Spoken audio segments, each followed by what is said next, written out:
ভগবান বলছেন যে আমার মতন করুণাময় আর জগতে কেউ হতে পারে না। এই জগতের ছেলে মেয়ে না পিতা মাতার কাছ থেকে সব কিছু পাওয়ার পরেও বৃদ্ধ বয়সে তাদেরকে দেখে না, তাদের সেবা করে না।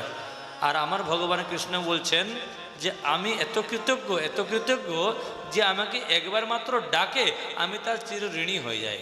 সে আমাকে তো ডেকেছে, আমার নাম উচ্চারণ করেছে, তার মুখ থেকে আমার নাম উচ্চারিত হয়েছে, আমার সেবা দূরের কথা নাম উচ্চারণ করেছে, আমি তার অধীন হয়ে যাই।